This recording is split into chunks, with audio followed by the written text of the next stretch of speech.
Go not to the elves for counsel, for they will say both no and yes. J.R.R. Tolkien. You're listening to Writing Roots, brought to you by Aspen House Publishing. Welcome to Writing Roots. I'm Leigh Hull. And I'm Leigh Esses. Our monster of the day. These can really be true monsters. It's the Fae. Those tricky buggers. We're talking not only fairies, but elves, pixies, sometimes gnomes are considered Fae.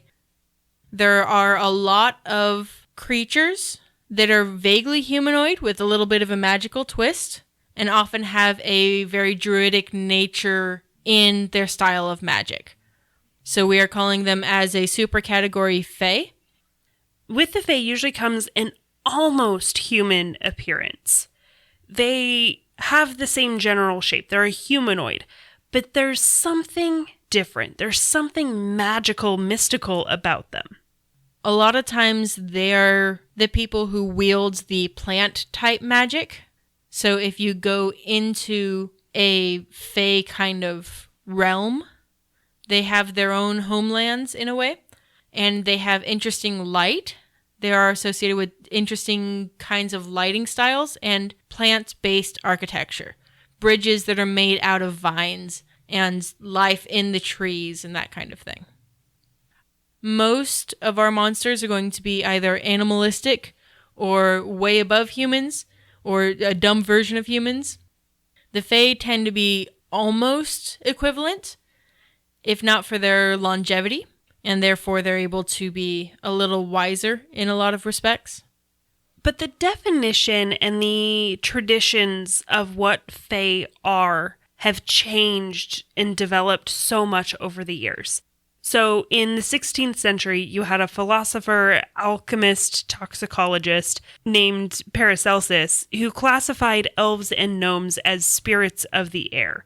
And that's definitely not what we picture today when we think of elves and gnomes.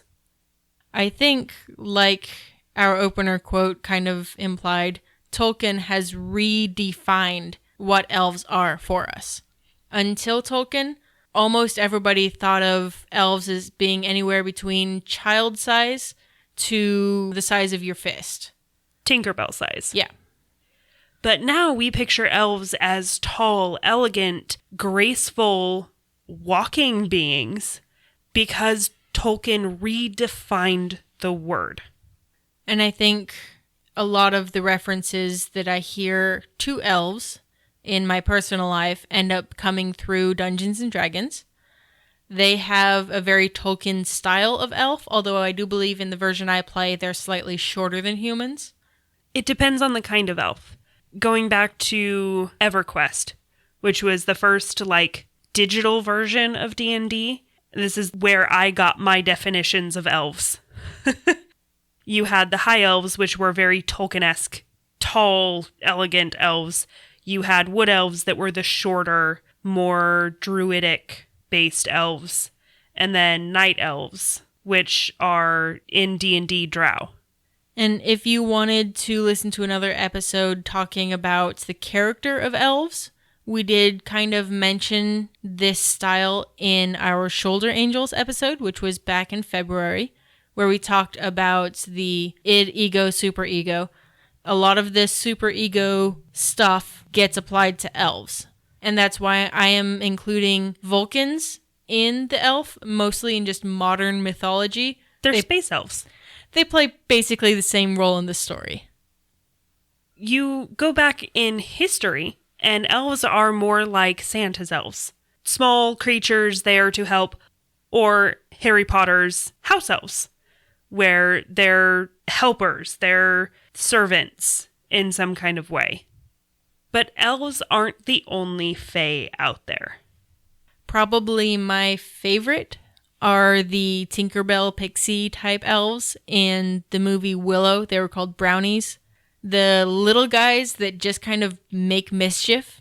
They'll move stuff around and they'll maybe cast little bits of magic here and there, and they can disappear and reappear.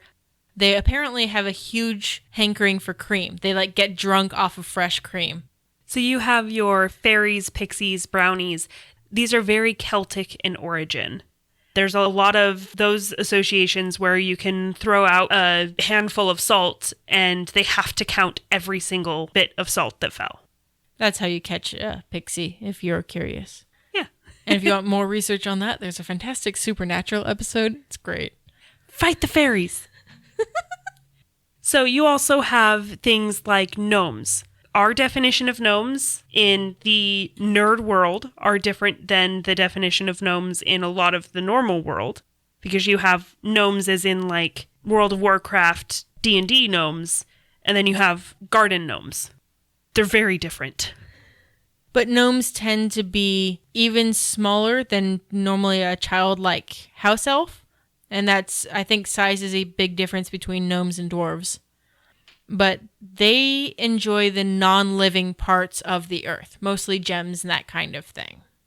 In a lot of like D&D type culture, they are associated with the tinkerers. They're the steampunk characters that are creating the mechanical whatsits that might just explode. One of my fondest images of elves and the Fae in general actually comes from Shakespeare. If you've ever seen A Midsummer Night's Dream, basically they get lost in the woods and this fairy queen comes and takes them on this adventure that they go on. And it's all very mystical and magical, and everyone portrays it slightly different, which is one of my favorite things about Shakespeare, is you'll never see the same Shakespeare twice. You also have a lot of Fae represented in Arthurian traditions. Prince Arthur and the Fairy Queen, if you've seen the recent Netflix show Cursed, it's a different representation of the Fae and magical beings with King Arthur before he was King Arthur. And I think Witcher had some references to elves in a way that is not commonly seen nowadays. They weren't the tall, elegant, must-be respected kind of characters. So that was an interesting look at those characters. Most of the ones that we've been talking about are usually benign. Sometimes tricksters, sometimes out just to have a little bit of fun. But then you have some that are just straight up evil. The red cap is basically an evil version of the gnome. They can be tamed, but mostly just by evil people, into becoming something between an ally and a pet. One of the ones that you may think of first would be the changelings. This was seen in the show and book series Outlander.